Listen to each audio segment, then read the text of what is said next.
Hello everyone. Today I'm going to talk to you about how to make a salad based on a formula. When creating a salad, you're going to look for strategic ingredients, things that are going to complement what you're serving and not really conflict with them. If your meal is Latin inspired, that's great. How about Italian or Indian? Or what if it's just burger night? Again, we want it to complement whatever cuisine you are serving. If you, for instance, are going to serve a meal that is Mediterranean in nature, then of course you are not going to be using a soy sauce based dressing for it, right?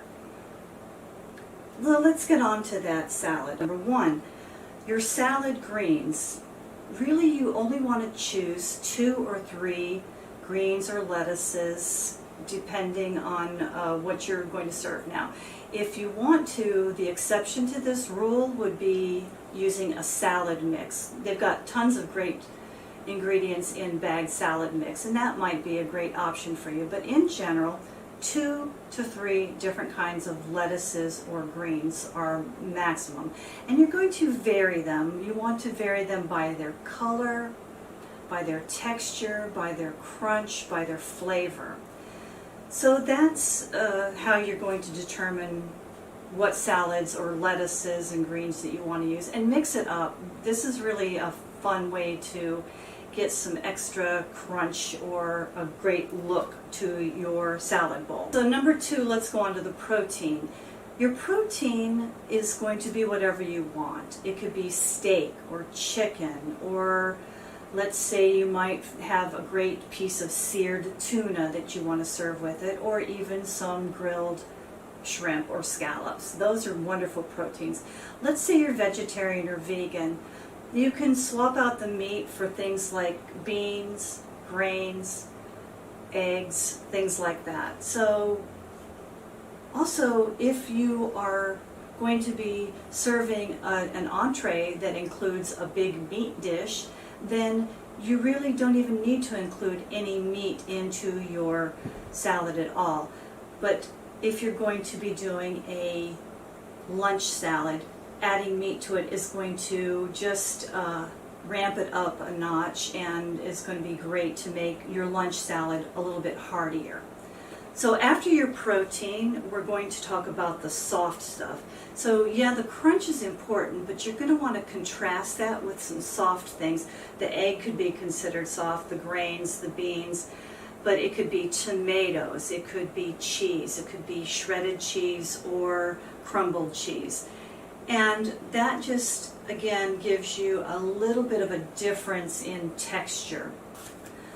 So next is crunch, or the crunchy items, and that could be your carrots, your celery, your cucumbers, your pepper strips, things like that. And it could also be little toppers that you would put on top of your salad, like seeds and nuts and coconut flakes. I've got some coconut flakes here.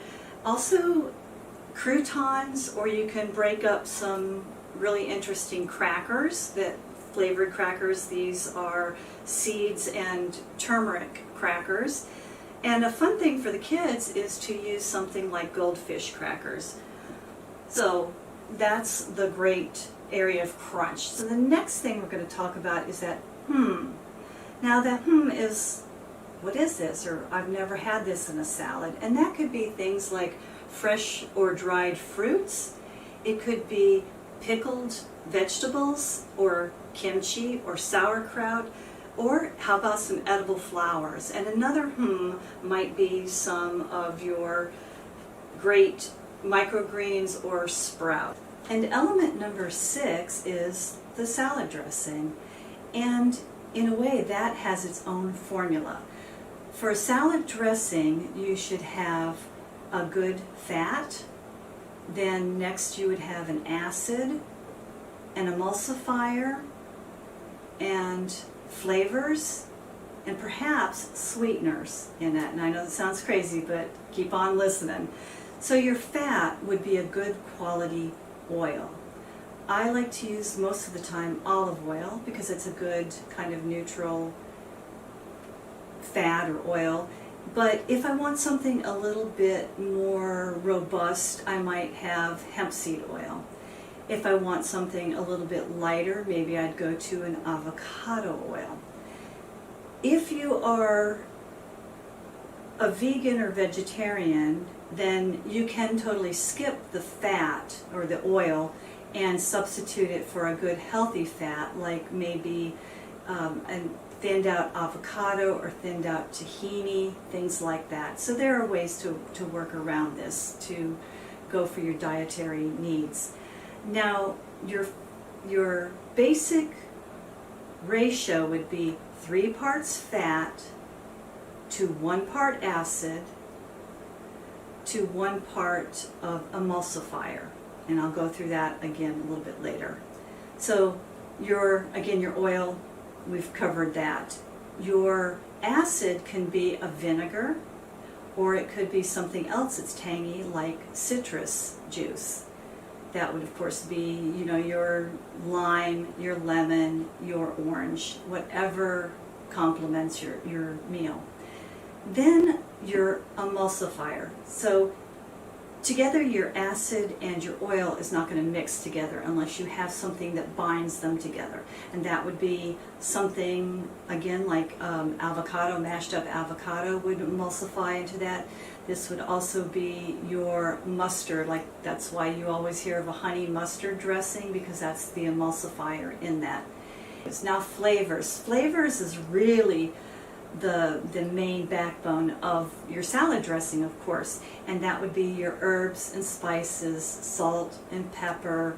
It could be something tangy like a soy sauce, things like that. Anything that is going to give that little oomph to your salad dressing.